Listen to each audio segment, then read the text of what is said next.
Shalom Israel, we're the Israelite School of Universal Practical Knowledge, and you know what time it is. It's the Lord's 57th annual Passover, and it's going to be held in Houston, Texas on April 4th. Don't forget, bring your family, bring your friends, because this is going to be the time that so-called blacks, Latinos, and Native Americans can come under one roof in one house and to serve the Lord. It's that time. $200 per person. Don't forget, over the age of 17. Don't forget the Lord's Passover. It's coming. Kingdoms ours, all the heathens forbidden. The chosen bow down to no one. It was written.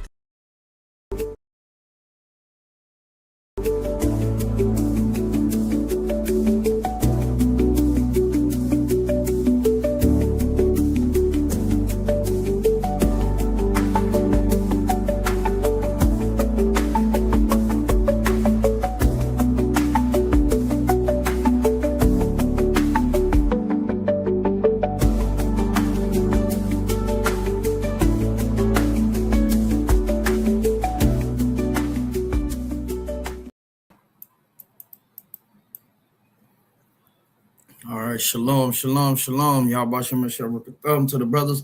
Y'all Shamala Thought Bashem, y'all shout to the sisters. All right.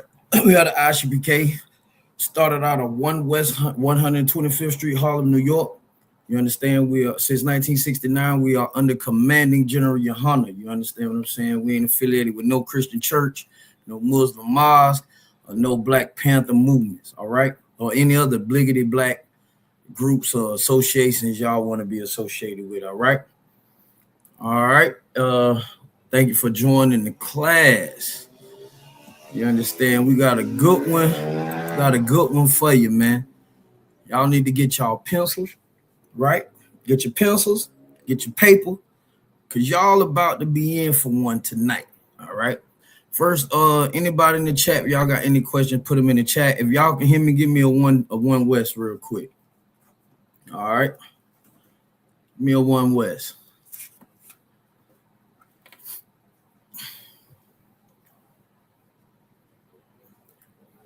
So I can know y'all hear me. All right.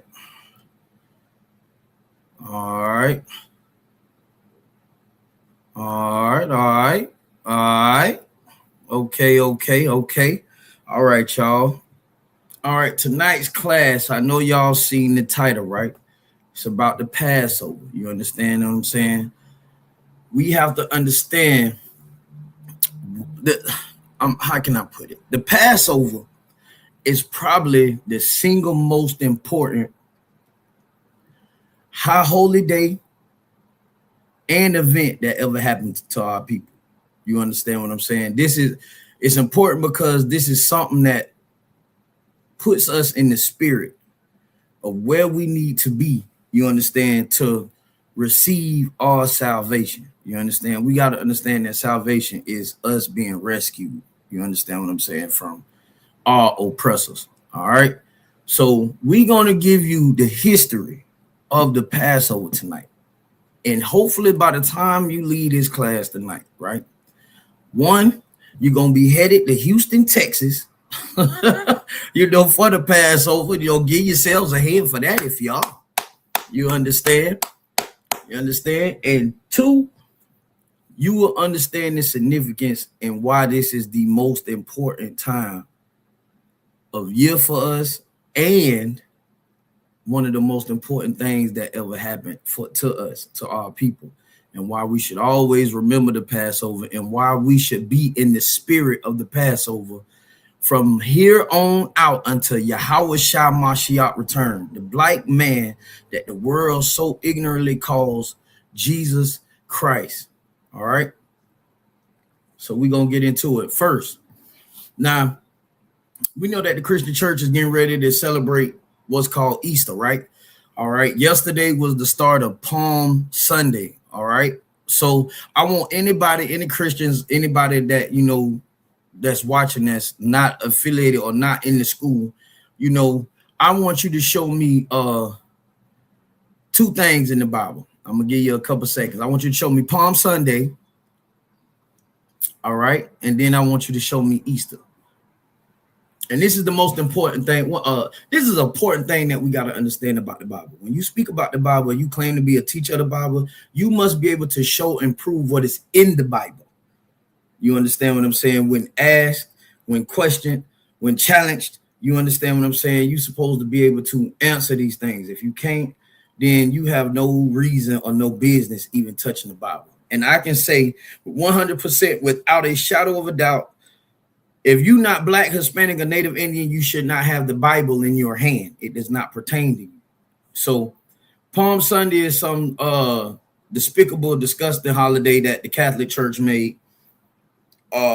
It's supposedly about when Christ went into Jerusalem to celebrate the Passover, right? And that was when the people were saying, Hosanna, Hosanna on high, saying, bless him and all these things, right? The Lord never told us to celebrate that day. That was not given to us when we came out of Egypt. Christ never said celebrate that. So we could scratch that. Now, can anybody tell me where Easter at?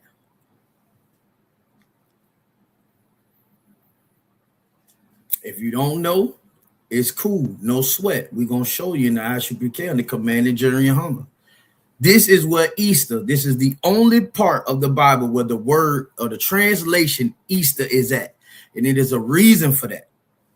You understand what I'm saying? Because you got to understand the Bible was translated from another language, right? From the language that it was in, that the scrolls was in, into the language that we speak so that we could understand it. It's called a translation, right? Or they say words like transliteration, right? So the word Easter, if translated properly, right, comes from a Hebrew word, right? Pesach, which means Passover, right? So in order to know this, you have to know where the Passover at in the Bible. You have to be able to find these things, all right? So we're going to show you Easter in the Bible first. The book of Acts, if I could, out of one, let me get the book of Acts chapter 12, right? And verse 4, right? I'm going to pull it up on my screen as well over here at the crib. All right. The book of Acts. The book of Acts chapter 12, right? The book of Acts 12, and we're going to go to 6, right? Now, what we got to do is we're going to give a little background, right? Because we got to understand context. You got to understand all these things when you read in the Bible. You have to understand that it's certain words put there for a reason. Everything means something in the Bible. It's not just something that's put out. You understand what I'm saying? This thing was put together for a reason. You know, the Lord wanted it put this way, right? So now, the context of this is Herod, right? Looking to capture Peter, right? They attacking the disciples. This is after Christ died, right? Now this is gonna do away with another wicked teaching that's also in the Bible, that you know that we don't have to keep the laws, right? The Passover, the keeping of the Passover is a law. Y'all do understand that, right? We gonna get it for you. You understand? Soon. We're going to get that for you. But what you got to understand is that keeping the Passover is a law, and it was ordained. The Lord gave it to Moses and told him what to do concerning, right? But this is the book of Acts chapter 12. This is after Christ has died, right? This is after he's gone. Remember, Christ was unalived, right? During Passover, right? So it says Acts chapter 12, verse 4.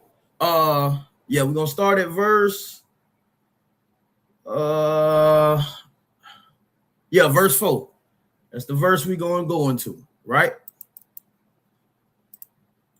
And he says, and when he had apprehended him, he put him in prison and delivered him to four quaternions, right? A quaternion, these are just officers, guards, right? You understand? It's a nice little amount of soldiers, right? to keep him, right? And it says, intending after Easter to bring him forth to the people, right? Now, if we go up to verse 1, if I could, out of one, right? If you go to Acts 1, you'll see it says, now about that time, Herod the king stretched forth his hands to vex certain of the church, right? Now, we understand that the word church just means congregation. It's not a building. So what it's saying is King Herod stretched forth his hand to do something to a certain group of people, right? Which we all know was the disciples, right? The people who followed the teachings of Christ, right? Verse 2, and he killed James, the brother of John, with the sword, right? Verse 3, and because he saw it pleased the Jews, right? And this is something that's so wicked, what we got to understand right here in verse 3. Our very own people, right, supported the unaliving of their people. You see what I'm saying? Like, just like right now, I can honestly say out of my mouth without a shadow of a doubt, all the people who sit there and say they love Christ. If Christ was here right now and told you you couldn't celebrate Easter, you would offer him up to be slain again. How do I know this? Because the same people who were there saying, Hosanna, Hosanna, bless him, were the same people that was saying crucify him. This is all biblical, right? So we do understand this, okay? Going on, he proceeded further to take Peter also. Then were the days of unleavened bread, right? Does anybody know what the day of unleavened bread is? Can anybody tell me what the days of unleavened bread are?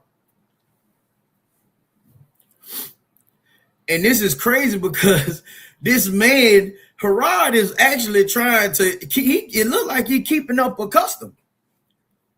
Killing of unaliving the disciples. He unalived Christ at the last Passover. This is after Christ is gone. This is after Christ is already gone. Christ is already taken out of this world. Right? So the Feast of Unleavened Bread is also a law. It happens right after Passover. And if you don't know, right about now, you need to be taking out anything that has leaven in it. Any type of bread or anything like that. Baking soda, anything that is able to make bread rise. Okay?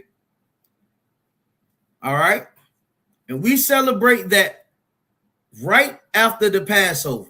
The Passover is going to be on that Saturday. That Sunday is the starting of the Feast of Unleavened Bread. You understand? And this is when Herod is here to take them. But you see down in verse 4, that is the only place where it says Easter in the Bible. And that is a mistranslation. That is the only reason why that's there, because it's a mistranslation, okay? We can drop that. But that was just to show you what Easter is in the Bible, and to show you that it's not Easter what you celebrate with bunny rabbits and eggs and fertility gods. You understand what I'm saying? Here we go. In Hebrew, Easter is called Pesach, which is derived from the Hebrew word of Passover, Pesach. It is often referred to as Chag HaPesacha, Festival of Easter, by some through the term is directly related to the Pesach sacrifice Passover context. All right. Water for that, Officer Yagadah. And by the way, y'all give Officer 500 Yagadah hand. My brother. You understand? On the ones and twos, always doing a great job. You understand what I'm saying in this work of the Lord. Okay, now I'm gonna we could do this because I really want to get all of these in there. So I should be able to get it in there. All right. Okay, we're gonna let's go to Numbers 33. All right. Numbers 33, Baba Kashah. We're going to go to the Passover itself, to where the law is, right? To where the law of Passover is. All right.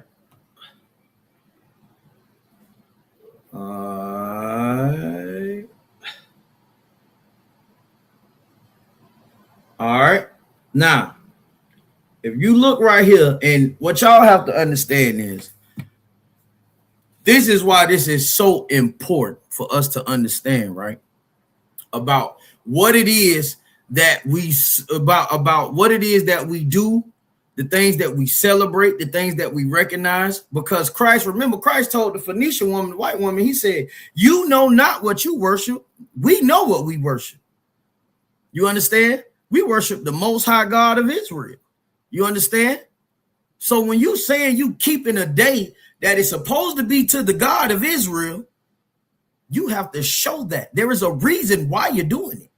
The Lord doesn't do anything for nothing. The Lord didn't tell you to celebrate the death of his son. Why would he tell you to celebrate the death of, and this is one thing about black people. We got to stop looking at death as a celebration. Death is not a celebration. You're losing your life. Most of us lose our lives horribly and early. All right? And often. There is nothing celebratory about dying. Okay? Can we stop it?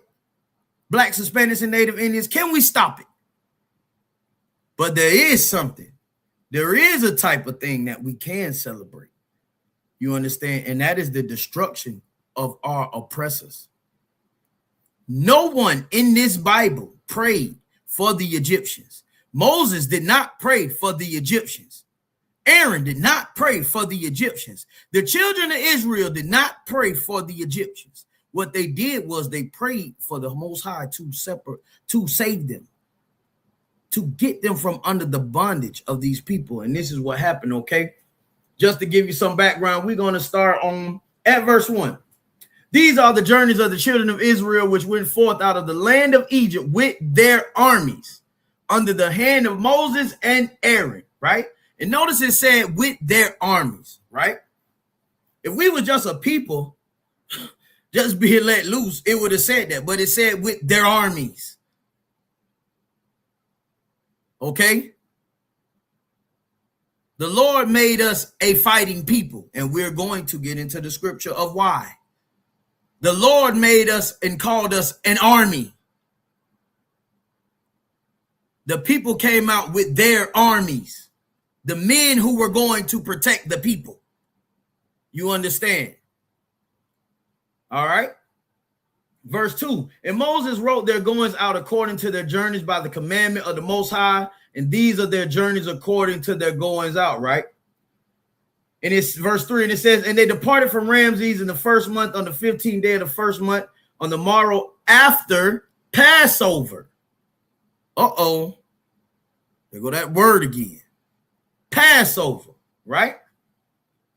The children of Israel went out with an high hand in the sight of all the Egyptians, right? Now we're about to see what this Passover is, right? Verse 4, for the Egyptians buried all of their firstborn, which the Lord had smitten among them. Upon their gods also the Lord executed judgments. I need everybody to remember verse 4, because that is the most important verse in this chapter. You understand? And I'm going to read that part again. The Passover, the children of Israel went out with an high hand in the sight of all the Egyptians, right? Verse 4, the Egyptians, not Israel, but the Egyptians, right? Buried all their firstborn, which the Lord had smitten among them. Upon their gods also the Lord executed judgments, right? All right, so if we go down,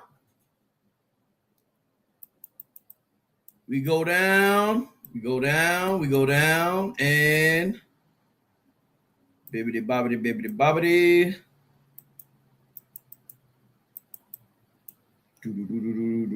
Okay, that's it. We're gonna stop right there with that, right? We're gonna leave that right there. So we got that part. All right. We got that part. Remember verse 4, right?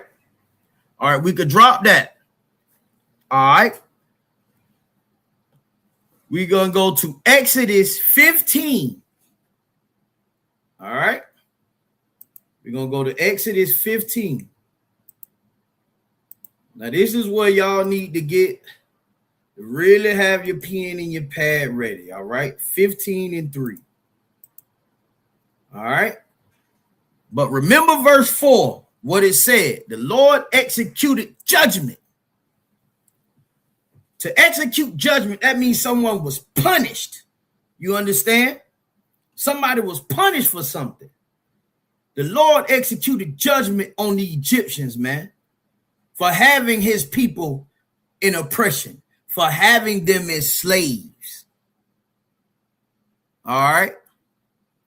It said all of the Egyptians lost their firstborn children. Now listen, notice it didn't say none of the Israelites prayed for those firstborn children of the Egyptians. Why is that? Can anyone tell me why the Israelite did not pray for any of these plagues that we're about to read or anything that happened to those firstborn? Why didn't they pray to let them be saved? Or why didn't they say, oh, Lord, don't do that. They all ain't bad. Why is that? Can anybody give me an answer? I'll give you a couple seconds. Right? Give you a couple seconds. All right. Anybody know why? All right. The reason being, why would we pray for people who destroy us?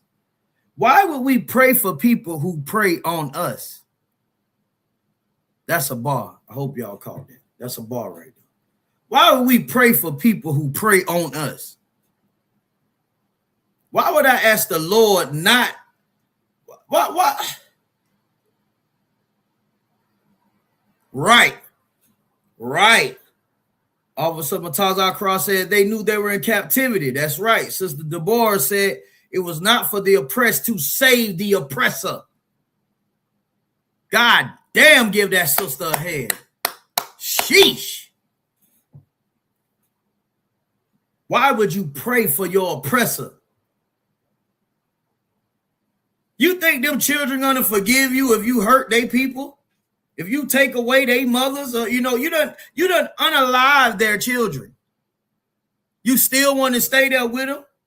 The Lord is unalive their firstborns. You still want to be in Egypt as if they're going to live with you in harmony? Come on, man. We got to wake up. Exodus 15:3. The Most High is a man of war. What does that mean? He's a man of war. Is the Most High a literal man? Is he flesh and blood?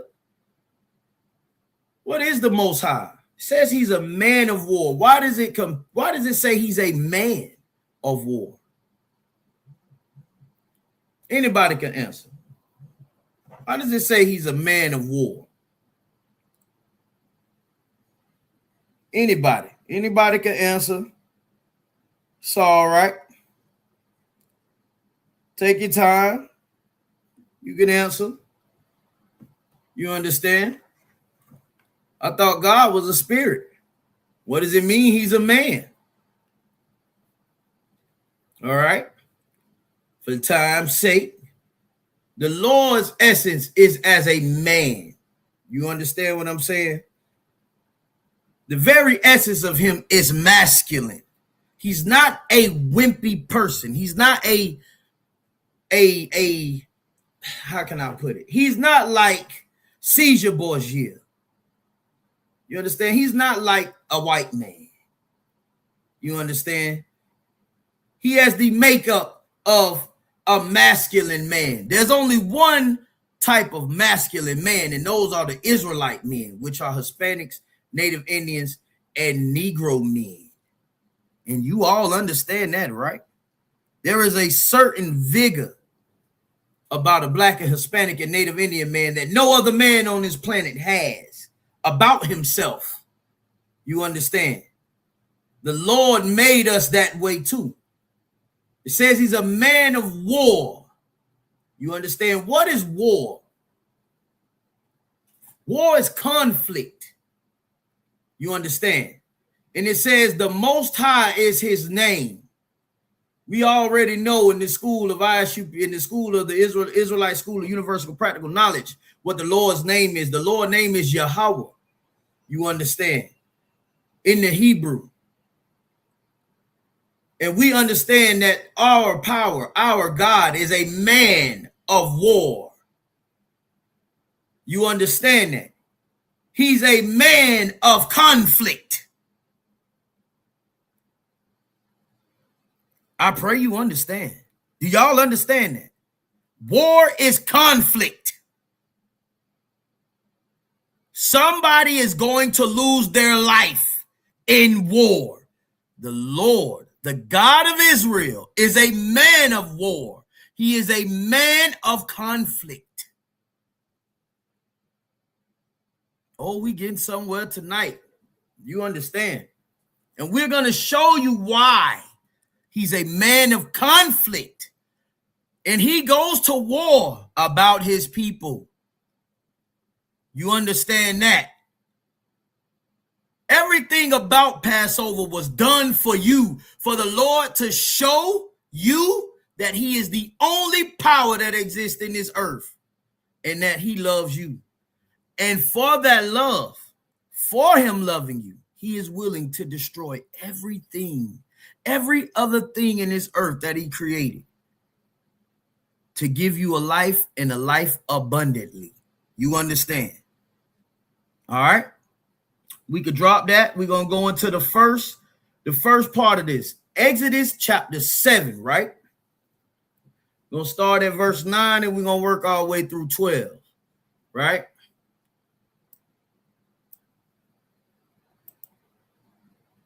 Exodus 7, we're going to start at verse 9. All right. It says, when Pharaoh shall speak unto you, saying, show a miracle for you. Now, I need y'all to understand that what y'all about to see, this is what a miracle is, right? The Lord is telling Moses that Pharaoh is going to tell him, show me a miracle, right? And this is another type of class, you know what I'm saying, about what miracles are. But right here, we're going to show you a distinct miracle, right? What is a miracle? A miracle is something miraculous, something that just happens out of nowhere. You understand? It comes from out of nowhere. You don't know what it was like. Oh man, like you walk out, you ever walk down the street and you was hungry or something, and you just look down and hey, look down. Oh man, he got $20, right? That's like a miracle, right? Because you was hungry. You didn't know how you was gonna eat. But $20 come on the ground. You pick it up, right?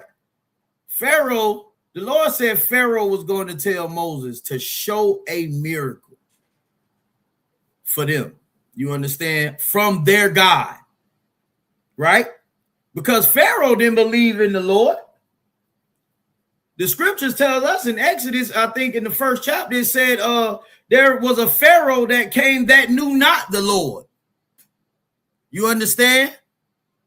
The Pharaoh before him knew about the God of Israel and how mighty he was, right? Through a brother named Joseph. You understand? And before then, even down into the days of Abraham, the Egyptian pharaohs knew who the God of Israel was. You understand?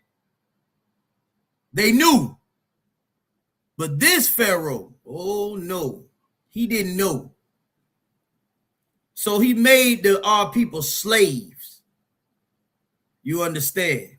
He made our people serve with rigor, turned us into a horrible oppression. You understand? And would not change. He didn't honor our people. He didn't honor our God, as Pharaoh did before him, right? So then it says, then thou shalt say unto Aaron, take thy rod and cast it before Pharaoh, and it shall become a serpent, right? Now, the miracle is what? What is the miracle that's about to happen? Come on, y'all. This Passover time, baby. Lord's 57th annual Passover. Yes, sir. You understand? Let's go. I pray this the last one in captivity. Barakatah wa Yahweh shot for that. You understand? The miracle is that a rod, right? A stick, a staff. Aaron is going to take it and throw it on the ground, right? And when he throws this stick on the ground, it's going to turn into a snake. It says a serpent, right? It's going to turn into a snake, right? Can we get verse 10, sir? And verse 10 says, and Moses and Aaron went in unto Pharaoh, and they did so as the Lord had commanded. And Aaron cast down his rod before Pharaoh and before his servants, and it became a serpent. Now, I want y'all to pay attention to what's about to happen. Now, the miracle didn't just work for Aaron, right? Watch this, because this is a miracle also, right? Verse 10, right? Hold on, wait a minute. Yeah, verse 10. And Moses and Aaron went in unto Pharaoh, and they did so as the Lord had commanded. And Aaron cast down his rod before Pharaoh and before his servants, and it became a serpent. Verse 11. Then Pharaoh also called the wise men and the sorcerers. Now, this is Pharaoh calling in, right? This is the good part. This is Pharaoh in verse 11 calling his wise men, the wise men of Egypt, and the sorcerers, right? He's calling them in, right? And it says, now the magicians, right? What is a magician? A magician is someone that does what's called magic, right? They do magic, right? We all know what magic is. It's an illusion, right? But this ain't no illusion. This is really happening. Aaron really threw his stick down, right? It turned into a serpent. Now, Pharaoh is telling the Egyptian, right, to throw down their sticks, right? And it says, they also did in like manner with their enchantments. Verse 12. For they cast down every man his rod, and they became serpents. Now, can somebody tell me what's going on, right? If we say that our God, right, is the only living, breathing God, then how was it, right, that Pharaoh was able to call in his magicians, right, and they were able to make their rods turn into snakes because they didn't worship the God of Israel? Is the Bible contradicting itself? Our God clearly tells us that the other gods do not exist. So how are these Egyptians able to make snakes from their rods? If the Bible tells us, even in scripture, that the God we serve, he said that there is no other God beside me, can anyone tell me, please, for the sake of the integrity of the Bible, Can anyone tell me? Now I'm gonna give you the answer. But I want to know if anyone can tell me why, how, and how. Well, how? We're not even gonna say why. We're gonna say how. How did the men, the Egyptians, the magicians, with their enchantments, how did they turn their rods into snakes if our God is the only living, breathing God? Is the Bible contradicting itself? No problem. I'll give you the answer. Our God gave them the power to do it. Give Trooper McCall y'all a hand. The Most High allowed it. Have you all not seen in the scriptures where it says the Lord hardened Pharaoh's heart? Why do you think Moses and Aaron didn't get, they didn't say, well, dang, they rods turned into snakes too. But watch this. Watch this, right? Verse 12, it says, for they cast down every man his rod and they became serpents. But Aaron's rod swallowed up their rods.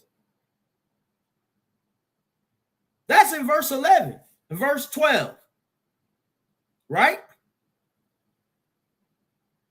Verse 12, for they cast down every man his rod and they became serpents.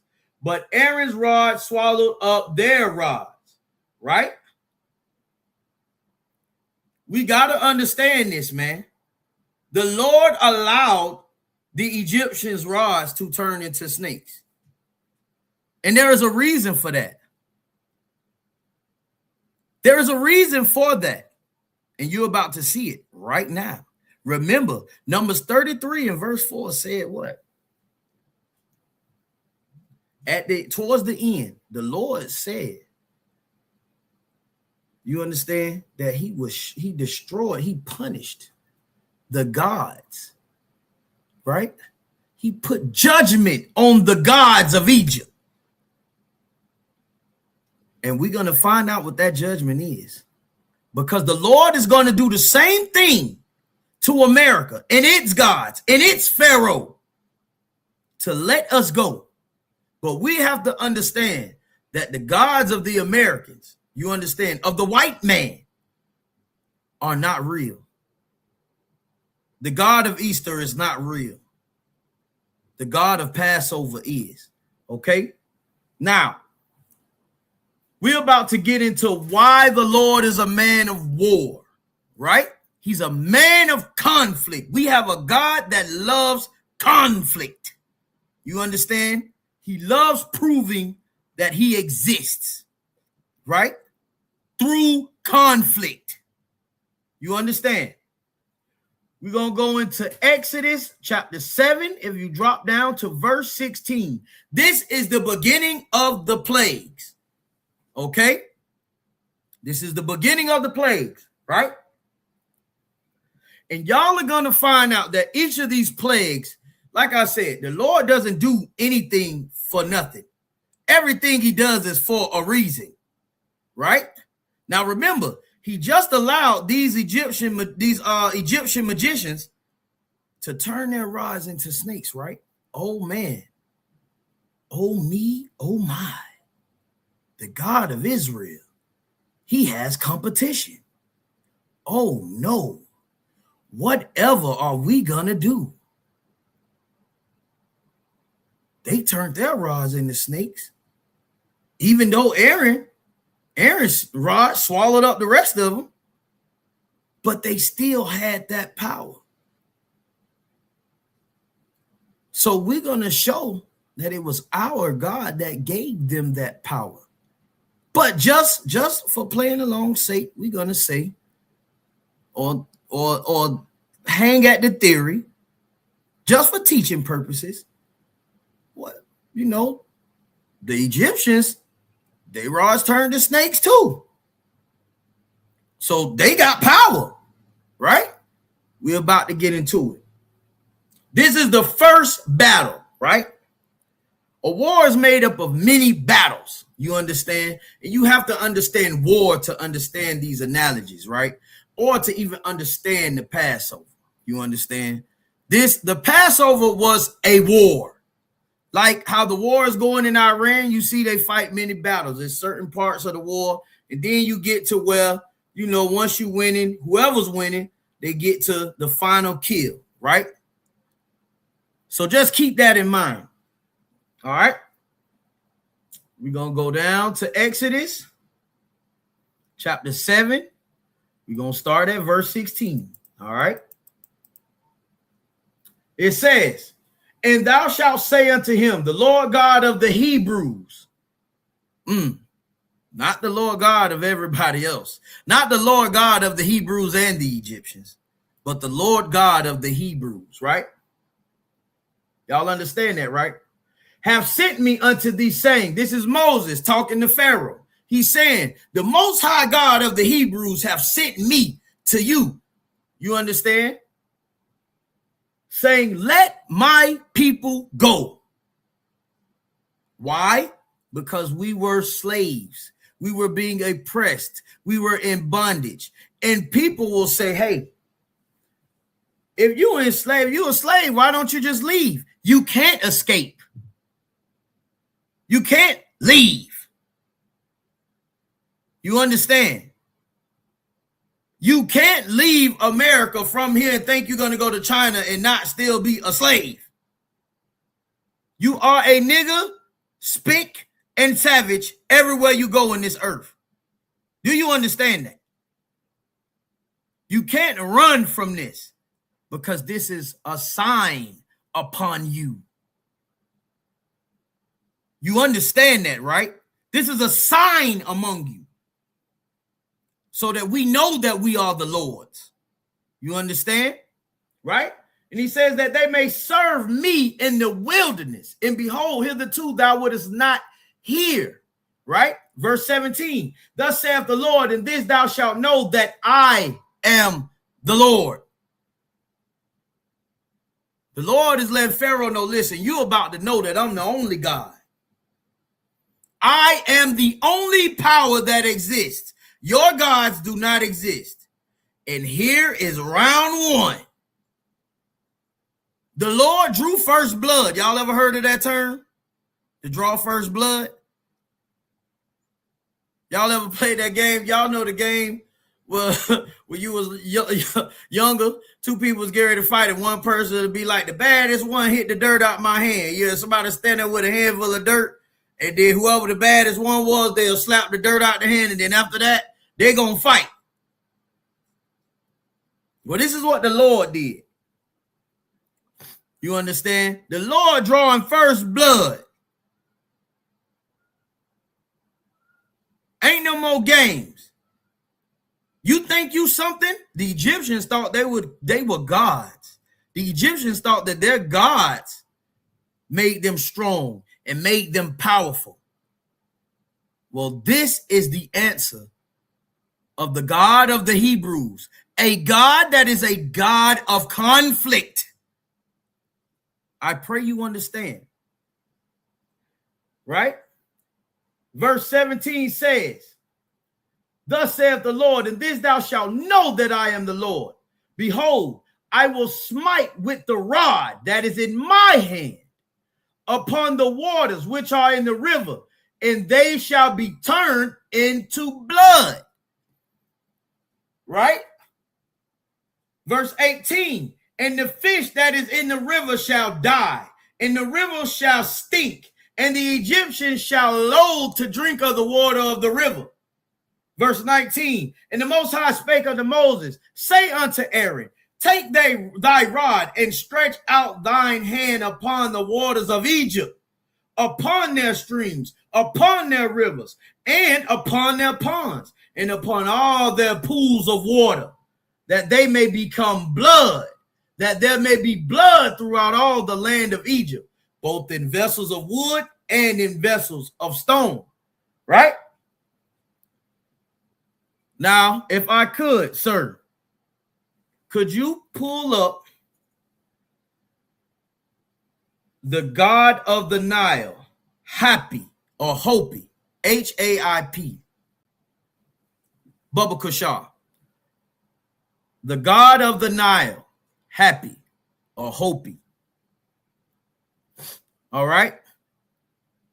The reason why we're showing you this, right? The reason why we're going to break this down is because y'all need to understand that the Lord is a man of war.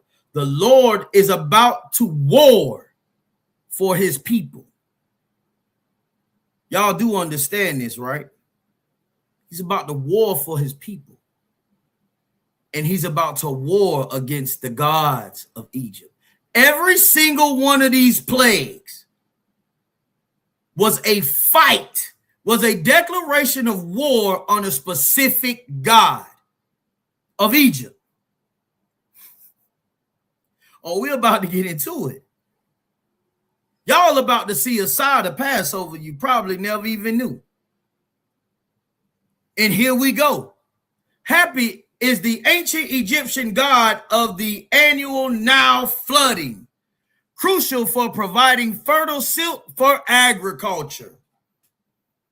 You understand? Often called father of the gods, he symbolized fertility and prosperity, appearing as a plump, blue-skinned man with female breasts. Oh my God, look at that.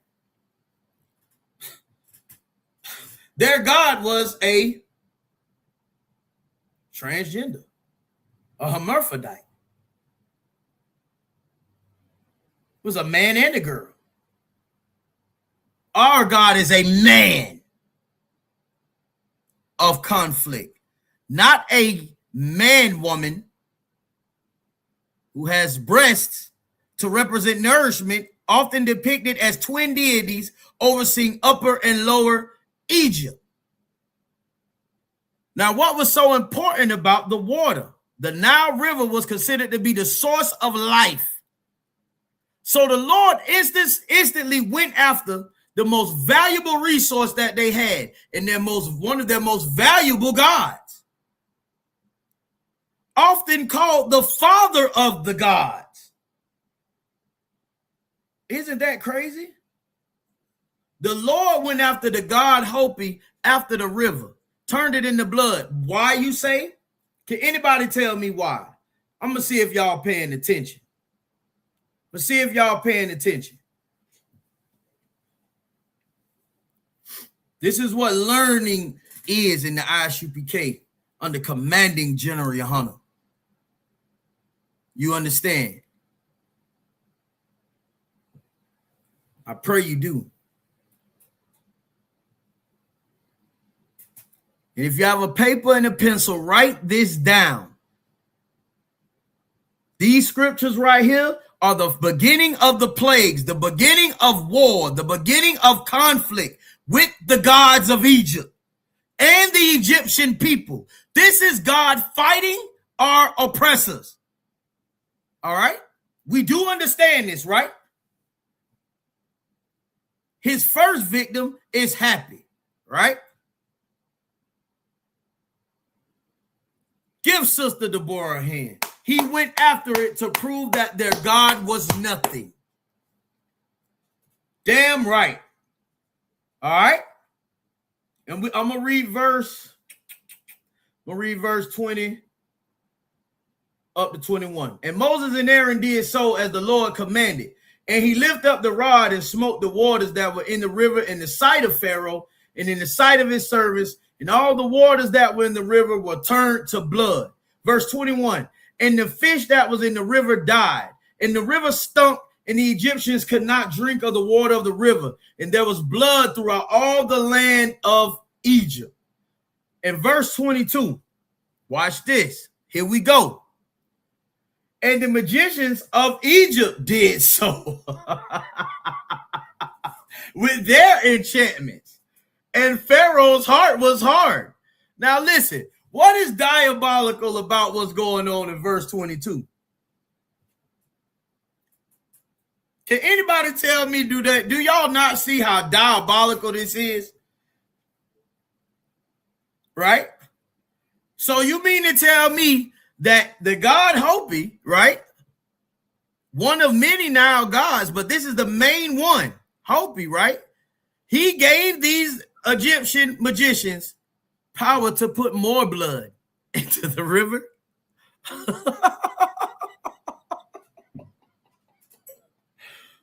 Man. So did Happy give those magicians power to destroy the river? The river that she is over? I hope y'all see what these scriptures are saying. Right? All right. And it said, Pharaoh's heart was hard, neither did he hearken unto them as the Lord had said. The Lord is telling Moses, listen, don't worry about Pharaoh doing what you're asking him to, or what you're telling him that I'm telling him to do. I'm not going to allow him to listen to you. Some of us need to understand that. You understand? You can't march and beg for rights. The Lord is not going to allow Donald Trump to hear you. He's not going to let Esau, the Edomites, the so-called white race, he's not going to let them love you. He's not going to let them listen to you or adhere to you begging to be treated like a human. He's not going to let it happen. He's hardened their hearts towards you. And there is a reason for that. And we've said it over and over already. You understand? All right. And it says, neither did he hearken unto them as the Lord had said. And Pharaoh turned and went into his house, neither did he set his heart to do this also. The Lord, the nigga didn't even want to go in the house. Pharaoh ain't even operating himself. The Lord is literally controlling Pharaoh. The Lord is literally controlling him. This is why the Passover is the most important thing to ever happen in this Bible besides Christ. This is why Christ is considered the Passover. And that's another class. Because Christ still kept the Passover. And the disciples after him kept the Passover. Because the Passover is important. We have to understand the importance of the Passover. You understand? The Passover was literally the war of the gods. It was the war of the gods. Our God went to war with the gods of Egypt. You understand? You understand? And Pharaoh turned and went into his house. Neither did he set his heart to do this also. Man, the Lord is literally controlling this man. Let me tell you something. You think Donald Trump wanted to go over there and be in this war?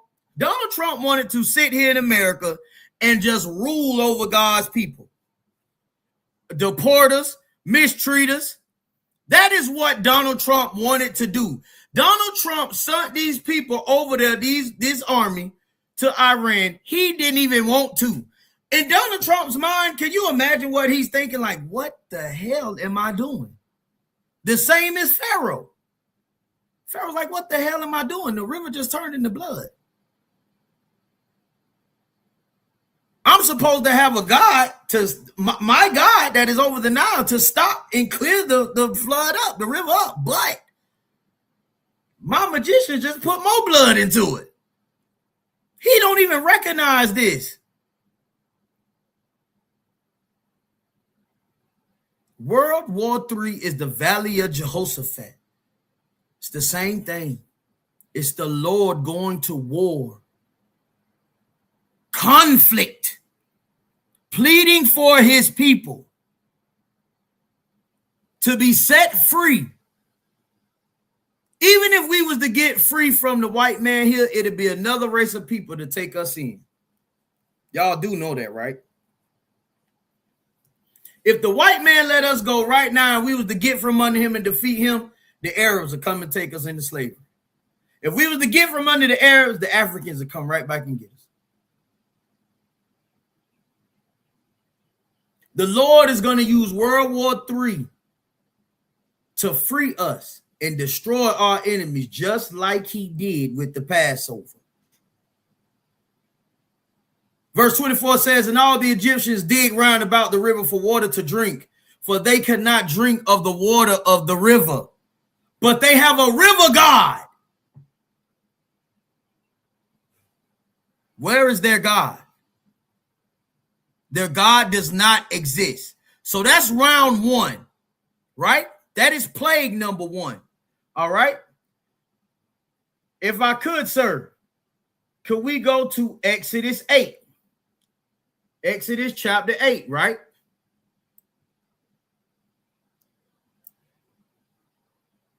Exodus chapter 8. We're going to start at verse 2, right? Exodus chapter 8. We're going to start at verse 2. All right. Now, this is Moses going back into Pharaoh again, right? Verse 2, it says, if thou refuse to let them go, behold, I will smite all thy borders with frogs. Now, this is plague 2. I hope y'all got y'all paper and y'all pen and y'all writing this down. You're going to want to remember this. You understand? The Lord is saying he's going to smite their borders with frogs, right? And the river shall bring forth frogs abundantly, which shall go up and come into thine house and into thy bedchamber, and upon thy bed, and into the house of thy servants, and upon thy people, and into thine ovens, and into thy kneading troughs. So what Moses is telling Pharaoh, listen, if you don't let us go, listen, man, the Lord done already plagued y'all with blood. Moses conceded or whatever and said with the blood, like, okay, whatever, I'll do what y'all said to do. The Lord hardened his heart, but Moses went out, did what the Lord said. The rivers turned from blood back to normal, right? That's just to speed y'all up. Now, Moses is going in again now. This is the second time, right? And he telling them, listen, let the Lord people go. If not, we're going to bring frogs. We're going to plague it with frogs, right? As in verse 2, all right? And he goes down to verse 3. He basically telling them, hey, the frogs going to be in everything. Your bed, your oven, your kneading troughs, all that. You know what I'm saying? Where you put your flour at to do whatever is going, the frogs going to be in there, right? Verse 4, and the frogs shall come up both on thee and upon thy people and upon all thy servants. Moses tell them, listen, all these frogs going to come up. And they're going to come on you and all your people, right? And the Lord spake unto Moses, say unto Aaron. Now this way, whenever the Lord tell Moses, y'all going to learn this. When the Lord tell Moses to say something to Aaron, he ain't telling this nigga to go easy. It's about to go down. Moses is the mouthpiece. Aaron is the hand. This damn rod, Aaron, I wouldn't want to be near it. Because when the Lord tell Moses, look to Aaron and say such and such, something happened. Verse 5, and the Most High spake unto Moses, say unto Aaron, stretch forth thine hand with thy rod over the streams. Now he putting his hand right back over the water, right? Over the rivers and over the ponds, and cause frogs to come up upon the land of Egypt, right? Verse 6, and Aaron stretched out his hand over the waters of Egypt, and the frogs came up and covered the land of Egypt. Now here we go again, right? With verse 7. Watch this. And the magicians did so with their enchantments, and brought frogs upon the land of Egypt. Now, the magicians do it too, but they bring more frogs upon the land, right? Is it their God allowing them to do that? Well, let's just see. If I could, out of one, could you pull up the Egyptian god Heket is Hequet. Heket, right? This is the second god. Remember now, it's talking about frogs and all this coming up out the land and everything, right? Remember, Hapi was the god of the Nile, right? And Heket is god of fertility, right? It's a god of fertility, right? Heket, right? This is the second god that the Lord is going against, right? The god Heket, or Hequet, or Heket, Hequet, Hequet. All right? I hope y'all writing these gods down, because these are the gods the Lord is going against. He's fighting them, literally, right? He's literally fighting these gods. Our God is at war with these gods, right? It says Heket is the ancient Egyptian frog-headed goddess of fertility. The Lord is bringing the frogs out of the river to attack the people, and the frog is the direct representation of the god, the frog-headed goddess of fertility, childbirth, and resurrection. Revered for breathing life into newborns, associated with the final stages of labor and the Nile's fertility. She was often paired with the creator god, Nom, and considered a protector of mothers, with her amulets popular for protection.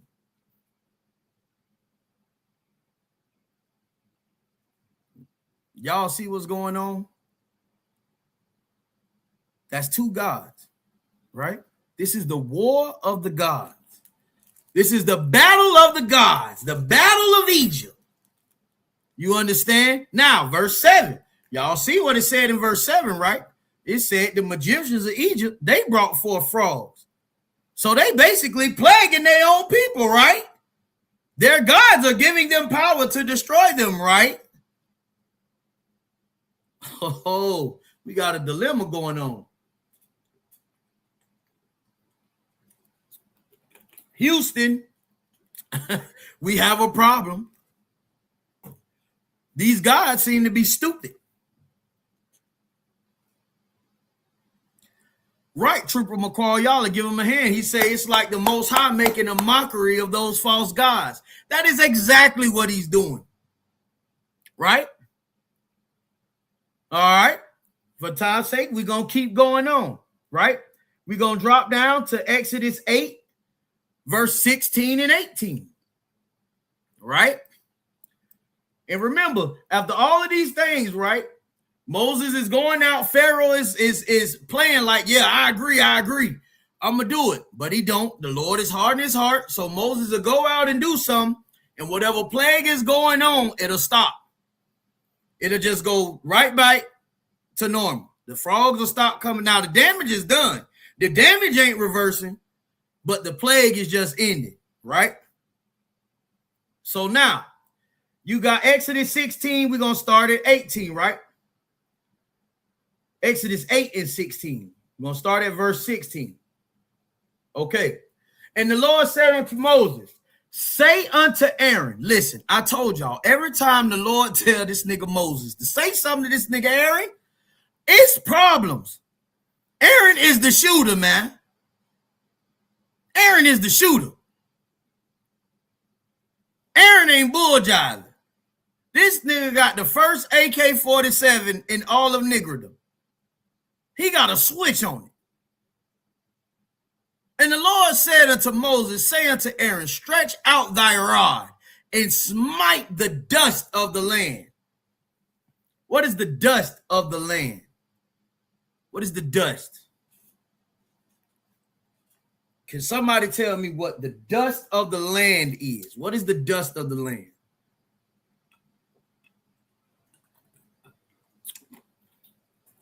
What's the dust of the land? Anybody? Aaron taking his rod, take his rod in his hand. Just imagine him, he got his rod.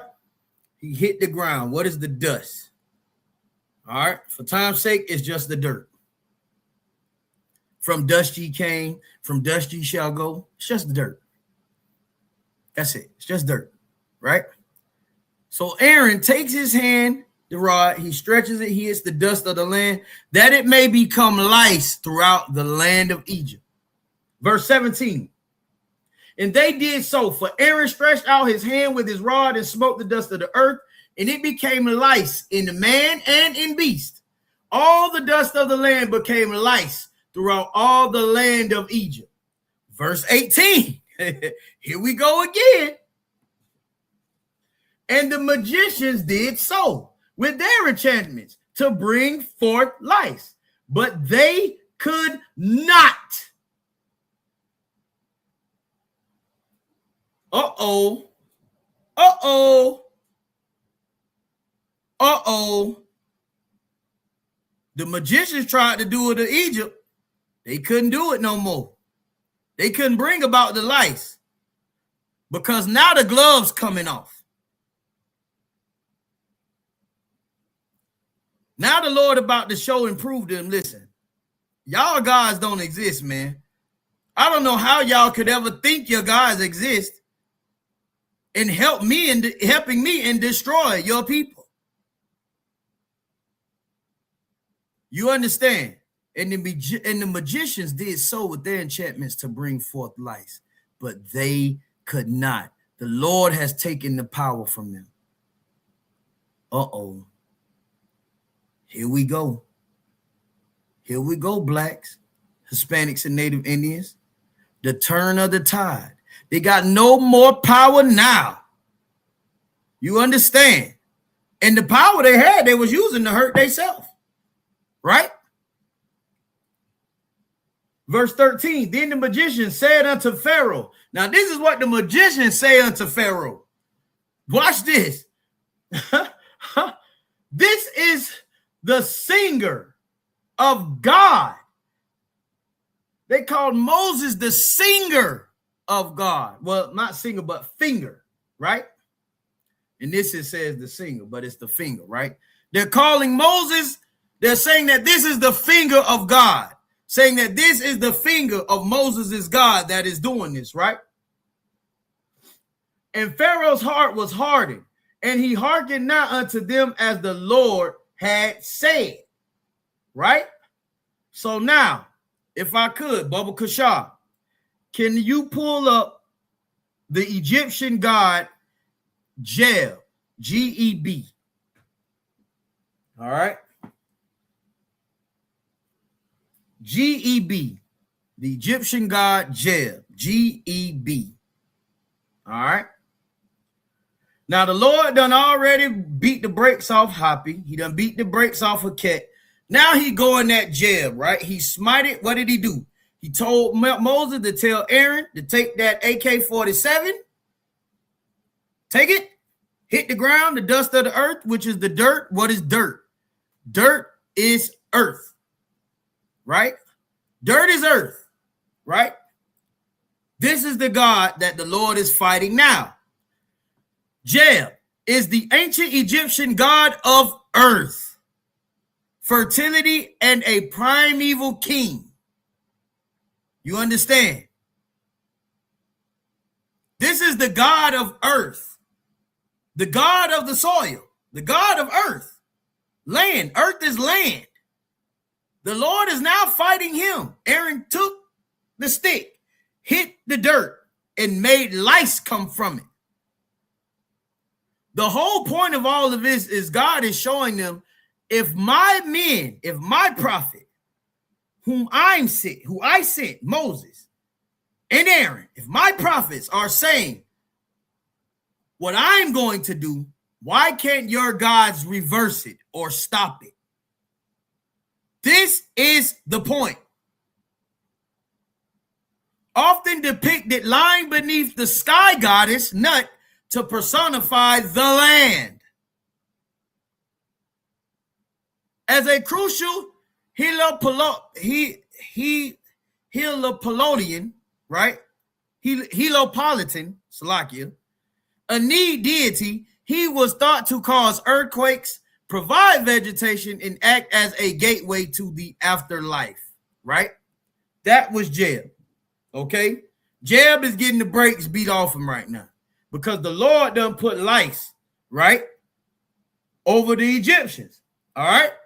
You could drop that out of one, Bubba Kasha. I'm going to start at verse 20, where we was at in Exodus, right? Exodus chapter 8, verse 20. I'm going to read that. And the Lord said unto Moses, rise up early in the morning and stand before Pharaoh. Lo, he cometh forth to the water, and say unto him, thus saith the Lord, let my people go that they may serve me.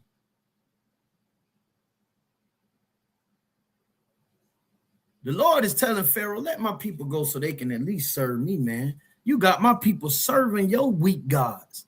You got my people in America wanting to celebrate the fertility god of Easter. You got my people celebrating the African Nimrod for Christmas. You got my people worshiping and falling on their knees to a white man named Caesar Borgia, right? The second son of the sixth Pope of Rome. He unalived his brother and had a baby with his sister. And he was the homosexual lover of Leonardo da Vinci. And we call that man, our Christ, Jesus. Y'all don't see what's going on here? The Lord said in the book of Deuteronomy, chapter 28, verse 68, that he would send us into Egypt again by way of ships. America spiritually is Egypt and Babylon. But we're going to focus on Egypt because Egypt just means bondage. When you are a slave, that means you are a slave to the people. You do what the people tell you you can do. You worship what they tell you to worship. Moses came because the children of Israel cried out to the Lord. And the Lord used Moses, who was not only born in Egypt, but he was raised in Pharaoh's house. That's a part of this story. Moses was raised up in Pharaoh's house. Notice he didn't stop and pray for the Egyptians. He didn't pray for Pharaoh. I'm sure he had a relationship with him, like a brother almost could, probably. Possibly. He had a relationship with. He knew the Egyptians. He lived like one, spake like one, thought like one.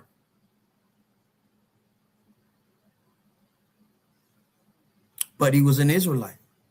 He was a Hebrew. And the Lord put it in his heart to do something that set him on an act to come back and lead him up to what we're reading about now.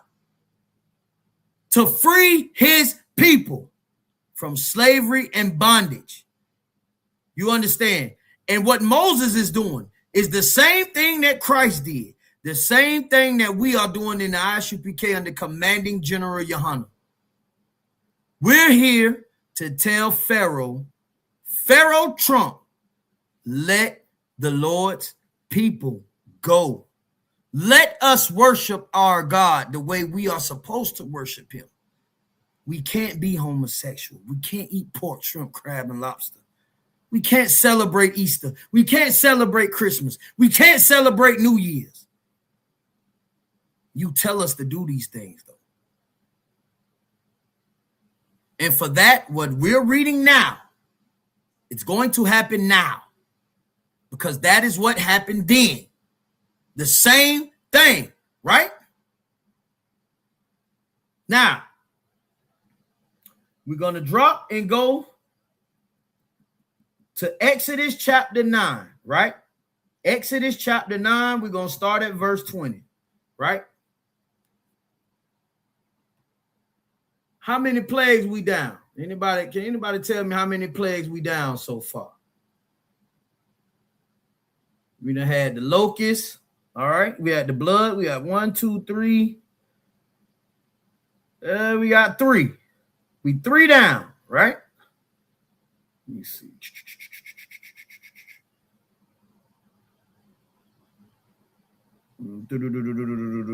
Oh, Salakia, if I could. Go back to Exodus 8. Exodus 8 at verse 20. Salakia. Baba Kashaf, forgive me. Chapter 8, verse 20. All right.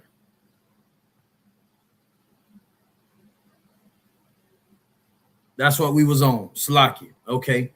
Verse 21, it says, else, if thou wilt not let my people go, behold, I will send swarms of flies, right?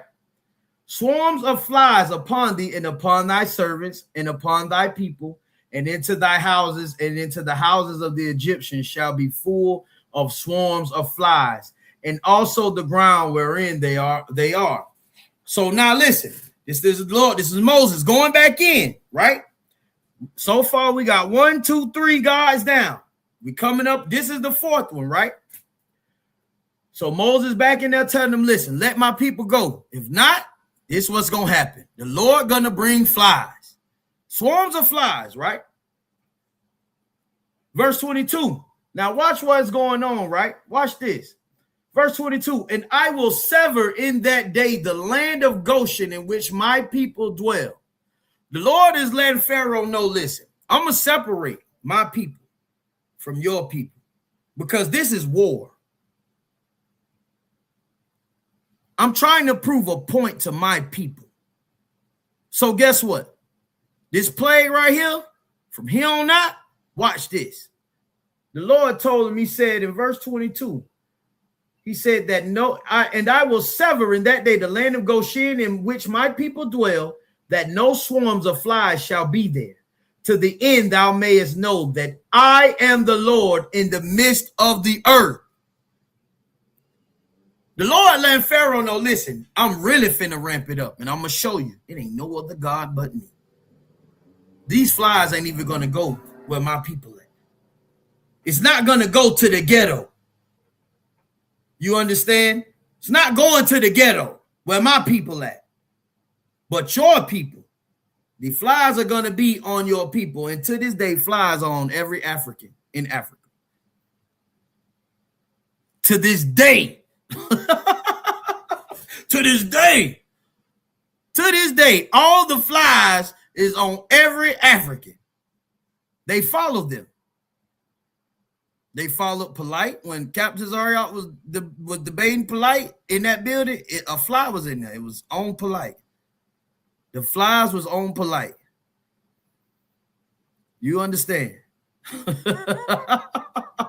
The flies. Africans are fly people. You understand? The Lord cursed them that way, right? Verse 23, he says, and I will put a division between my people and thy people. Tomorrow shall this sign be.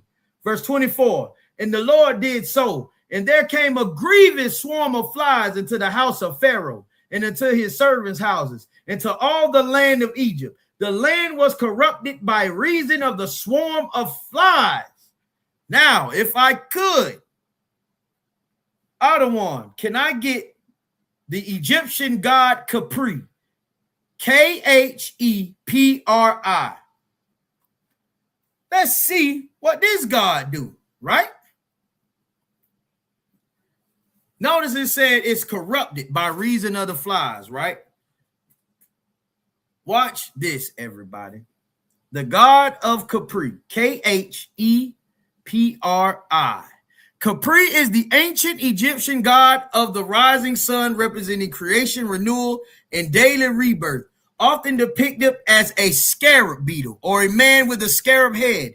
He symbolized the movement of the sun across the sky, embodying the transformation of life and resurrection in his aspect of Ra, right? Now, Is it a part on there, sir? Salaki, sir. Is it a part that you can pull up that shows that he's the god of insects?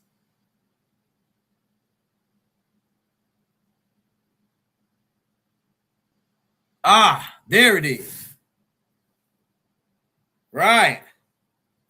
This is the full one that we need right here. The Egyptian god Capri is primarily associated with the scarab beetle, right? A scarab beetle is an insect, right? Acting as a solar deity representing the rising sun, resurrection, and transformation, Egyptians observed these insects rolling dung balls and believed they emerged spontaneously from this waste, mimicking the sun's daily rebirth and movement across the sky, right? Capri represents creation, renewal, and the life cycle. The name is derived from the Egyptian root, meaning to come into being or to transform. Now, it seemed to me that Capri ain't a real god because he can't stop the flies. Y'all don't see what's going on here? Y'all see it? This is the literal god of the insects. The Lord has got swarms of flies now tearing up Egypt, and the insect god, the god of the insects, can't stop it. He can't renew or change or stop what the Lord is doing. Barakatah, why Yahweh Shai. Y'all understand that, right? You're looking right at it. That's 1, 2, 3, 4 gods. The god of the Nile, the god of fertility, which was the frog-faced god. The Lord brought the frogs out. You understand? You had Jeb, the god of earth. The Lord turned the dirt into lice. He couldn't reverse that. Now you got Capri, god of insects. Can't stop the flies, right? You can't. And for that point, God has let Pharaoh know that the flies ain't going to be on my people. But for you Africans, for you Egyptians, you're going to forever be the fly people. All right? What's that fly that's on Teenage Mutant Ninja Turtles? What his name was? Baxter. They going to be the Baxter people. You understand? The Africans is the Baxter people. They got Baxter running around there, man. You understand? All right. If I could, now we can go Bubba Kushar to Exodus 9, right? Exodus 9, start at verse 3. All right. Man, let me get a one West in the chat, man, if y'all seeing what's going on, man. If y'all following along, if y'all understand what's being brought out tonight, let me get a one West in the chat, man. Let me get a one West in the chat, man, if y'all see what's going on, man. The Lord is making a mockery of these other gods, man. And he mopping the flow with them, too. He mopping the flow with them. You understand? All right. Exodus chapter 9, verse 3. Here we go. Now the Lord is about to do another attack, right? On another god of Egypt. We're about to find out who this one is, right? Exodus chapter 9, verse 3 through 7, right? I'm going to start at 3. Behold, the hand of the Lord is upon thy cattle, which is in the field, upon the horses, upon the asses, upon the camels, upon the oxen, and upon the sheep. There shall be a very grievous murrain, right? The Lord is letting them know, man, listen, man, now I'm fixing to mess with your cattle. I'm finna put my hand on your cattle. When the Lord put his hands on you, you understand? He mean business. The Lord is about to put his hand on cattle. And this is how you know the book is for black people and written by black people. And this is how you know that God is black. God is Hispanic and Native Indian. He is our people. Because it used phrases like, he's going to put his hand on you. I'm going to put my hands on you. I'm going to put my hands upon the horses. You understand? Upon the asses, upon the camels, upon the oxen, upon the sheep, there shall be a grievous murrain, a grievous cry, right? Verse 4, and the Lord shall sever between the cattle of Israel, right? Meaning he's separating the cattle of Israel and the cattle of Egypt, and there shall nothing die of all that is of the children of Israel. Now, when you playing with people's cattle, right, you putting your hands on the asses and the sheep and the oxen, that means you playing with food. I mean, you can starve. Why ain't nobody over here on the Israelite side praying and saying, Lord, please don't starve them? Please don't. You should not be praying for the salvation of these damn heathens today, man. That's why the Passover is so great. Passover is not about saving the heathens. It's about saving us from the heathen. The destruction and the punishment of the heathen and their gods. And one day the Lord is going to destroy the white man and his gods. And we will be loosed and set free to serve our God without fear, as it is written in the book of Luke. You understand? Because we have an enemy. The Lord will destroy our enemy. We don't have to fight. That is why Passover is so important. You understand? You don't have to pick up the gun and fight. You don't have to fight the white man. God is going to fight them. He is fighting them now. You understand? He's about to destroy our Pharaoh, just like he destroyed the Pharaoh in Moses' day. And this is another God that our God is going to show that he does not exist. He about to mop them up. You understand? All right. Verse 4, it says, and the Lord shall sever between the cattle of Israel and the cattle of Egypt, and there shall nothing die of all that is the children of Israel. Verse 5, and the Lord appointed a set time, saying, tomorrow the Lord shall do this thing in the land. Verse 6, and the Lord did that thing on the morrow, and all the cattle of Egypt died, but the cattle of the children of Israel died not one. Verse 7, and Pharaoh sent, and behold, there was not one of the cattle of the Israelites dead, and the heart of Pharaoh was hard, and he did not let the people go. All right, if I could, Baba Kushar, can I get the Egyptian god Osiris? Listen, the Lord about to knock out the heavy hitters now. Y'all ever seen that movie, The Gods of Egypt? Y'all ever seen that movie, The Gods of Egypt? Y'all ever seen that movie? Y'all ever seen that movie where Set was fighting Osiris and all of them things like that? Well, this is what this talked about. Osiris was a big dog of the Egyptian gods, right? He was one of the top 3. You understand? Osiris is the ancient Egyptian god of the afterlife, death, resurrection, and agriculture. He was the god of their agriculture. Agriculture is what? Farming, cattling with animals, herding. You understand? Famously depicted as a mummified king with green skin and a crook and a flail. As the first son of Jeb, earth, and Nut, sky, he was beloved ruler, murdered and dismembered by his jealous brother Set. His wife, Isis, collected his pieces, resurrecting him to conceive their son Horus, who later avenged him. Role and powers. I'm going to read this. Osiris was a fertility god linked to the annual Nile flood, bringing new growth to the land as the lord of the underworld. He became the ultimate judge of souls, deciding who deserved to enter the afterlife. You understand?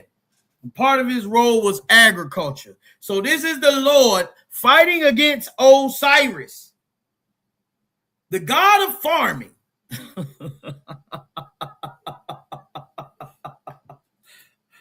You understand? Right. All them white folks pretending to be Africans. Damn right. Damn right, Officer Yagada. All them white folks pretending to be Africans. That's all you see on these pictures. This is white people talking about they Africans. The white man is the devil. That's who he is. White man is the goddamn devil the Bible speaks of. That's who he is. You know what I'm saying? He ain't the gods of Egypt. He the god of just being evil. The god of accusing. That's what he is. He's the god of accusing. You know, that's what he do. He accused the Lord's people day in and day out, day in out, and day and night out. He accuses of being sinners. He accuses of being drug addicts. He accuses of being unalivers. He accuses of being homosexual. He accuses us of everything that he has made us to be. When he is the most wickedest bastard on this earth. And the Lord is going to do him exactly like he did Egypt. This is the God of Osiris, okay? You could drop that out of one. We're going to drop down in Exodus chapter 9. We're going to stay there. We're just going to go down to verse 8 and 11, right? The Lord getting ready to do something to this God right here. It's 8:33. I'm going to try to speed it up a little bit, right? Because I want y'all to get all of these, okay? Exodus 9 and 4, right? And the Lord shall, let me go, hold on, wait a minute. Let me go up and do something real quick. 9 and 8. We're going to start at 9 and 8, right? And the Lord said unto Moses and unto Aaron, take to you handfuls of ashes, right, of the furnace. So the Lord done told Aaron and Moses to dig out some ashes out of a furnace. You understand what I'm saying? Take some of the ashes out, right?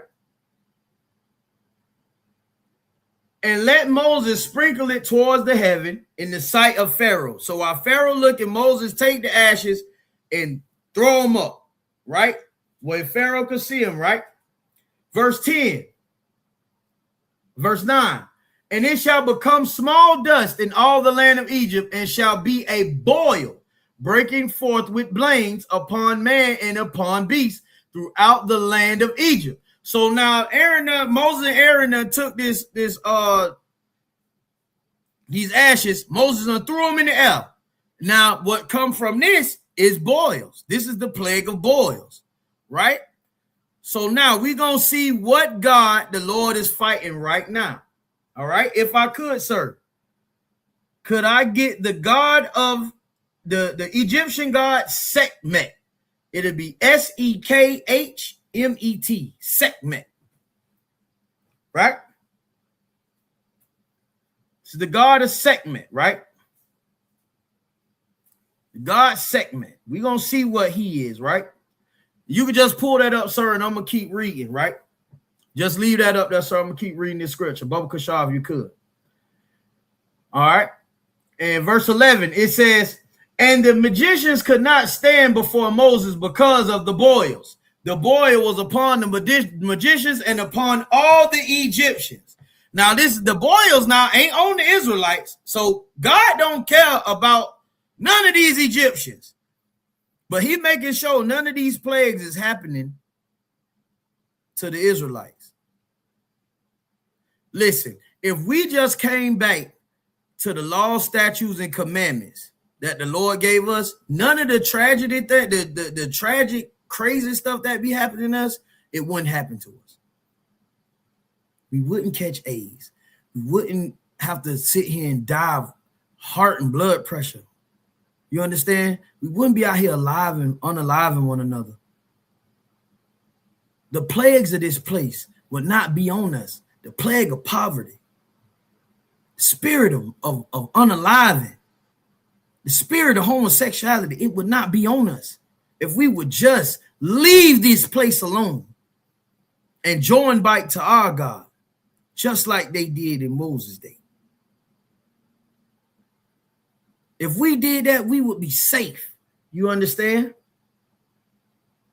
And the magicians that stood before, they couldn't stand before Moses. They had the boils. But these are the same magicians who threw down the snake and they did. Remember, the Lord been stopped them from being able to do anything. And just to push the fact on that, that's just symbolic of the Lord showing you and telling us in ISUPK to tell our people, these people have no power unless the Lord give it. So it is our job to take it back, to take it away. They don't have any power. Our God has the power. So we got the power. We got the power to stop being drug addicts. All right? We got the power to stop touching children. We got the power to stop being like the oppressor. Let the Lord destroy America. You don't receive her plagues. The Bible said, come out of her, my people, and receive not her plague. The plague that they're about to get is the same plague, the plague of war, the plague of conflict. Our God is a God of conflict. You understand? He's going to start a conflict that is going to wipe away America, and you do not want to receive it. Now, the god Sekhmet is the ancient Egyptian lioness-headed goddess of war, destruction, and healing. Sekhmet was nothing to the God of Israel. In this passage right here, he was proven to be false, weak, and non-existent. It's the goddess of war and of destruction and healing. The Lord put boils on the Egyptians. Where was the healing power of Sekhmet? Where was it? There was none. Y'all do understand what's going on here, right? This is the Passover, man. And it's only one Passover. And that's the Passover that's going to be held in Houston, Texas. That's already started and underway. You understand me? You understand? This is the week of Passover. And it's only one, and that's with the ISUPK under commanding General Yohana. I seen a post with Nathaniel disgusting behind talking about Passover 17 days away. I pray that the Lord destroys whatever goes on in that Passover. Now all of a sudden you keeping the right Passover, huh? Huh, IUIC? Y'all keeping the right Passover now, huh? The Lord is not with the other Passovers. He's not with your solo dolo celebratory Passover where you're going to eat pork chops and crab and lobster. Get out of here, man. I'm over it. The Lord is destroying Sekhmet, God of healing. All right. We can drop that, Sir Bubba Kashaw. We're going to drop down in the same chapter, Exodus 9, verse 14. Start at 14. Now, that plague was the plague of boils, right? So our God attacked the God of Sekhmet, which is the God of healing. Proved that he could not heal his people of the boils. All right. Now we're going to stay in Exodus 9. We're just going to drop down to 14. All right. And the Lord says, for I will at this time send all my plagues upon thine heart and upon thy servants and upon thy people, that thou mayest know that there is none like me in all the earth. The Lord is letting Pharaoh know, listen, Sekhmet ain't real, man. He ain't here. Happy, Hekwit, Geb, Capri, Osiris, they not here. So now we're about to show you another God that ain't here. Salakia, sir, if you could you put up the Egyptian god Nut? All right. And while the other one got this up there, I'm going to just read the scripture. All right. I'm still in the book of Exodus, chapter 9. I'm just on 14 and 18, right?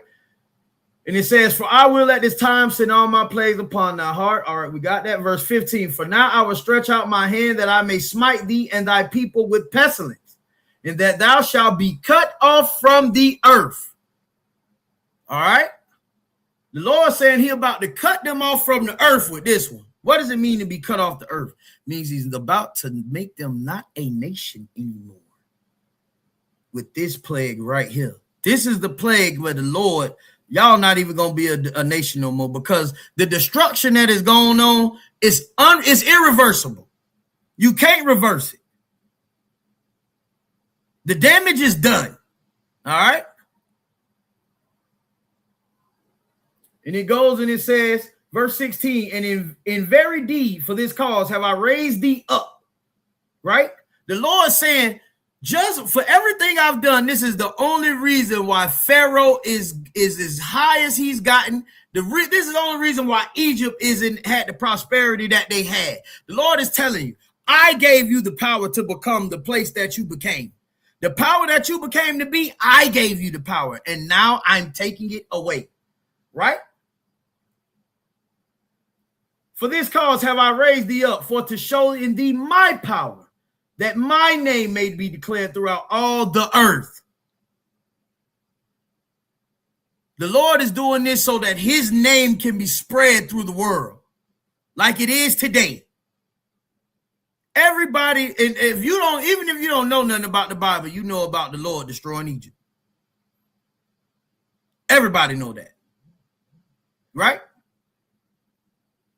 Verse 17 is, yet exaltest thou thyself against my people, that thou wilt not let them go. Meaning you putting yourself up, you exalting yourself over my people like you just got all the might, like you the God. You won't let them go? Behold, tomorrow about this time I will cause it to rain, a very grievous hail, such have not been in Egypt since the foundation thereof, even until now. All right? Everybody knows that hail is little balls of ice, like stones falling from the sky. They could be small pebbles, medium size, or they could be big rocks. Hail can kill you if it's big enough because it's falling from the sky. You understand? It hit you in your head, you could die. You understand? Because the velocity is coming from up in the air. You understand? Hail ain't nothing to play with. Right? So this is the plague of hail, right? Now, this is the God that the Lord is fighting with now. Nut is the ancient Egyptian goddess of the sky, stars, and cosmos, often depicted as a nude, star-covered woman arched over the earth. She arched over the earth god. Listen, these some freaky gods in Egypt. Egypt got freaky gods. They got the pornography gods. All of they stuff is just, it's overly sexual. They got transgender gods. They got transgender gods. They got the sky god right here. She nude, she naked, covered in stars, and she bent over one of the gods. She arched over. Listen, man, Egypt was foul. You understand? And it says she's arched over the earth god Jael as a key protector of the dead and mother of major deities like Osiris and Isis. She was believed to swallow the sun each night and give birth to it at dawn. Right? This is the God of the sky. So now Moses has cursed the Egypt with this plague, with hail coming from the sky. Why is that? Because God is proving that your sky god cannot stop the hail. That's right, Officer Yagadar. They are disgusting. But the God Nut could not stop the hail from coming from the sky. The Lord is showing Egypt and the Egyptians and Pharaoh that their gods do not exist. And whatever power they did have, they only had it because he gave it to him just so he could come and do what he was doing then, right then and there, to him to show his people, right, that he was the true God. He did all of that to show the Israelites that he was the true God, and to show Pharaoh and every other heathen nation that he was the only God in the earth. And he did that to show them who his people were. This is the Passover. This is the Passover. For you to remember that the Lord will destroy other human beings who hurt you. He will give you the power to overcome them. He will give you their land of milk and honey. All you have to do is serve him and be a people that follows him and worships him with a true heart and true spirit. You understand? Khan says Ra'aya. You understand? Now that is the God nut, right? With the plague of the hail, right? Now, if you could, Adawan, let me get Set or Seth, the Egyptian god Set. I'm moving along right now. I'm gonna just read the little scriptures that go with it. A few of them, a few of the verses, because I want to get all of these done. All right.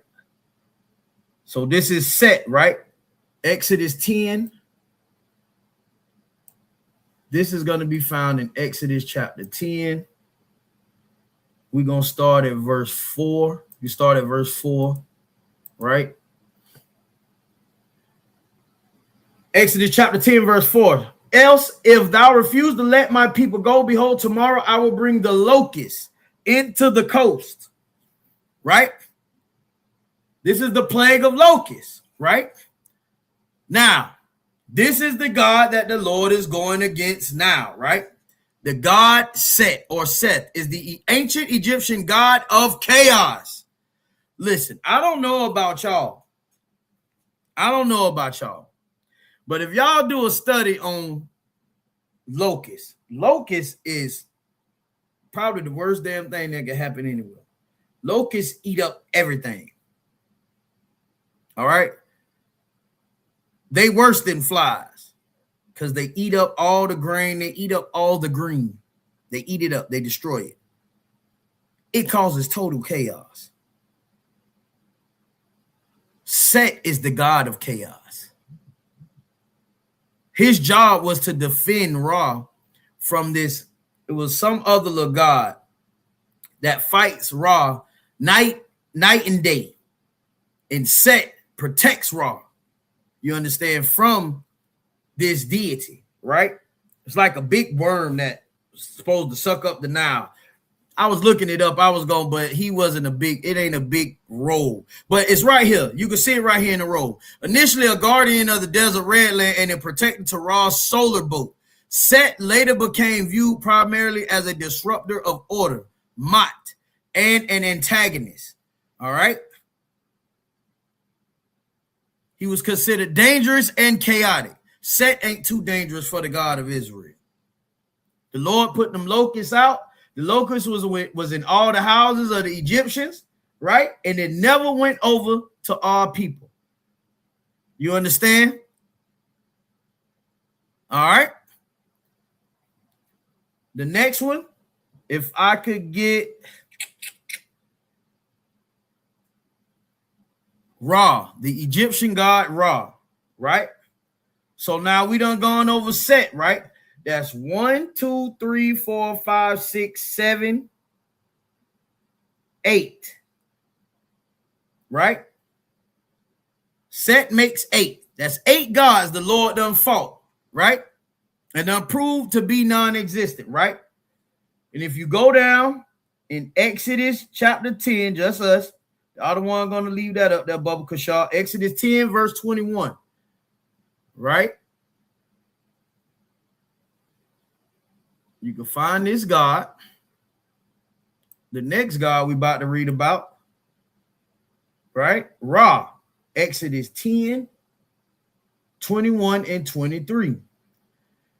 And the Lord said unto Moses, stretch out thy hand toward heaven that there may be darkness over the land of Egypt, even darkness which may be felt. What does it mean for darkness to be felt? What does it mean? How many of y'all ever had y'all lights turned off? Let me see if y'all really niggas, man. I'm gonna see if y'all really niggas. Some of y'all might be white, man. Y'all might not belong. Some of y'all got some money. Y'all done had money all your lives. Y'all ain't niggas, man. Only a black, Hispanic, and Native Indian knows how this feels. You understand? Sister Deborah say, Connie, okay, we got one sister that know. I know what it's like to be when the lights turn on. You ever been in your house and the lights on and then they just go off to where you can feel it?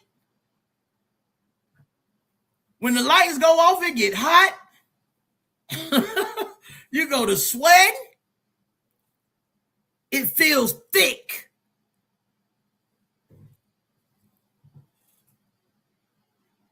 Because you know nobody should sit in darkness. Silence. Man, sis Raya, man, let me tell you something. That is the worst part. You ever heard the saying that silence is loud? Let the lights go out. All that quiet, that deafening quiet becomes so loud. This was the plague that the Lord put on the people of Egypt, right? And the God he was fighting was the number one God of Egypt, which is Ra.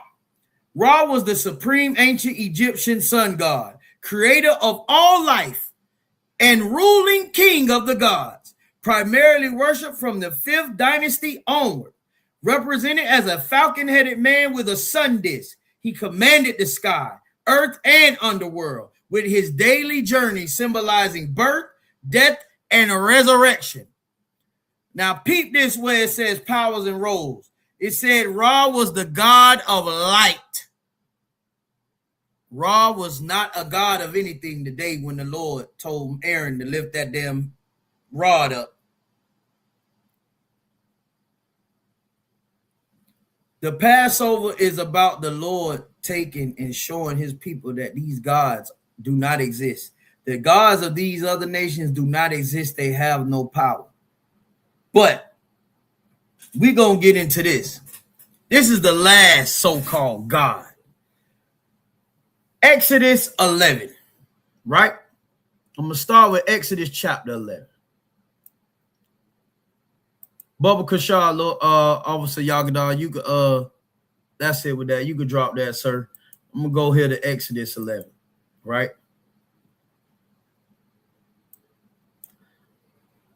And I just want all of y'all to understand this, right? This is the whole chapter, right? Verse 4, right? You understand? Exodus 11, verse 4. And Moses said, thus saith the Lord, about midnight will I go out into the midst of Egypt, and all the firstborn in the land of Egypt shall die. From the firstborn of Pharaoh that sitteth upon his throne, even unto the firstborn of the maidservant that is behind the mill, and all the firstborn beasts. And there shall be a great cry throughout all the land of Egypt, such as there was none like it, nor shall be like it any more. But against any of the children of Israel shall not a dog move his tongue against man or beast, that they may know how that the Lord doth put the difference between the Egyptians and Israel. The Lord has put a difference between you and the Egyptians. The Lord has put a difference between you and the white man. The Lord has put a difference between you and the Arab. You understand that? We're going to go into Exodus, the next chapter, one over, Exodus chapter 12. All right. And this is the Passover. This is what Passover is right here. Verse 1. And the Lord spake unto Moses and Aaron in the land of Egypt, saying, this month shall be unto you the beginning of months. This is the beginning of the year. Right? This is the scripture. January is not the beginning of the year. You are celebrating and worshiping the God of Janus. Your New Year's is now. This is the beginning of the months, meaning the beginning of the year for us. There it is. It's in the scripture, right? Verse 2. This month shall be unto you the beginning of months. It shall be the first month of the year to you, right? Speak ye unto all the congregation of Israel, saying, in the 10th day of this month they shall take to them every man a lamb according to the house of their fathers, a lamb for an house, right? I mean, everybody was supposed to get a lamb, rich, poor, whatever. Everybody was supposed to be somewhere where a lamb was about to be slaughtered, right? Verse 4, and if the household be too little for the lamb, let him and his neighbor next unto his house take it according to the number of the souls. Every man according to his eating shall make your account for the lamb. Your lamb shall be without blemish, a male of the first year. Ye shall take it out from the sheep or from the goats, and ye shall keep it up until the 14th day in the same month. And the whole assembly of the congregation of Israel shall kill it in the evening, right? And they shall take of the blood and strike it on the two side posts and on the upper door posts of the houses wherein they should eat it, right?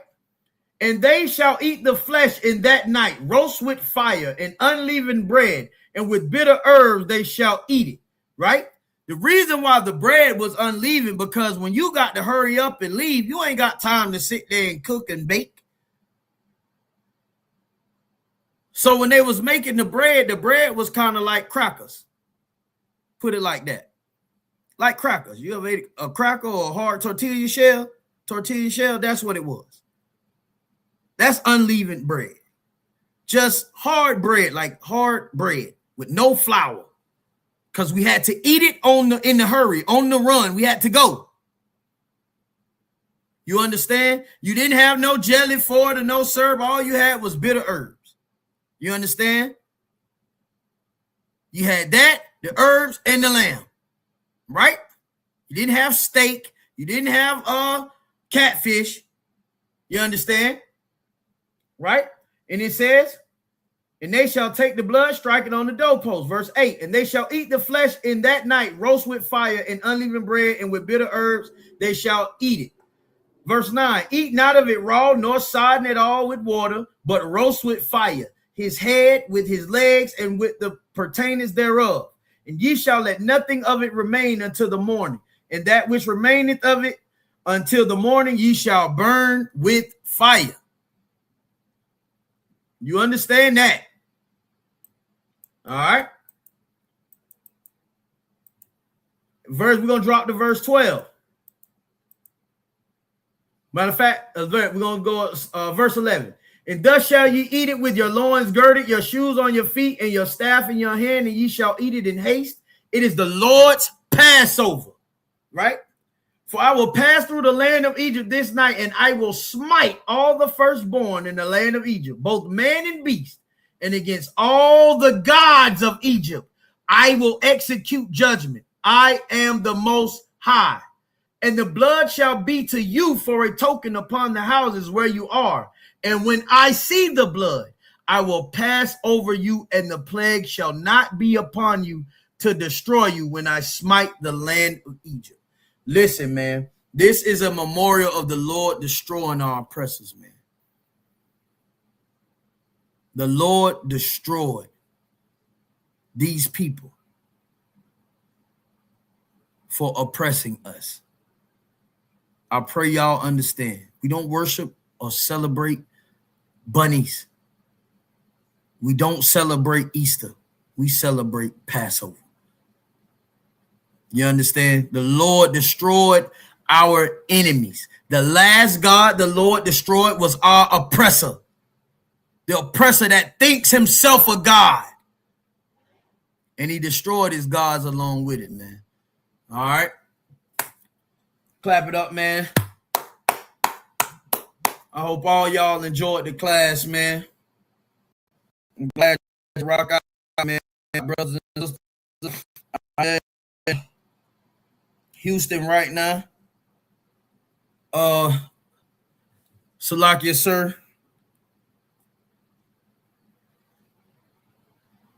if I could, let me see if I got them. Let me see if I got the security announcements, the right ones. I think I do. Officer Yagada sent me everything. So I know I got it in here. So Officer Yagada gonna send you everything, boy. It ain't nothing that you need that he don't got. He got it. I know I got it in here somewhere.